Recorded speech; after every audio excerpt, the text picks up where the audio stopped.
Alors, peut-être avant de venir directement sur ce que ça peut apporter en fait au territoire, je crois qu'il faut qu'on comprenne collectivement et surtout vous élus du Sillon Lorrain, qu'on est vraiment à la convergence de beaucoup de réseaux. Voilà, on a vraiment la chance en Grand Est d'être bien positionné sur les corridors européens.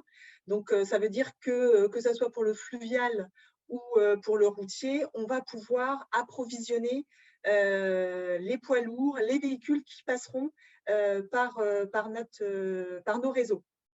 Et ce qu'il faut aussi avoir en tête, c'est qu'on a également des canalisations qui sont très intéressantes et qui traversent en fait le Grand Est. Hein, vous le voyez là, effectivement, avec la souris qui vous le montre.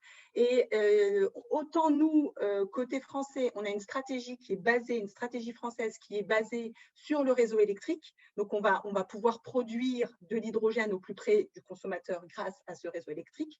Autant l'Allemagne compte transporter son hydrogène. Donc, on va pouvoir, du coup, utiliser nos canalisations pour acheminer de l'hydrogène en Allemagne et donc également être en capacité de vendre notre hydrogène aussi produite en France. Donc voilà, donc ça c'est des opportunités qu'il faut qu'on ait en tête parce qu'on est une des régions les mieux positionnées de ce point de vue-là si on parle déploiement à la fois des usages et pour le transport de l'hydrogène.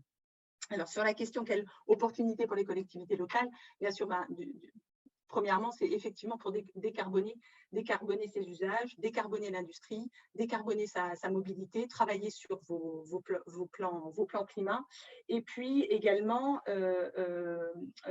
développer l'emploi. Voilà, donc il faut savoir qu'on a encore tout un travail à faire sur la chaîne de valeur, la mobilisation de nos PME, et donc ça, c'est le travail qui est fait étroitement avec le consortium Dynamise qui est représenté aujourd'hui par Jacques.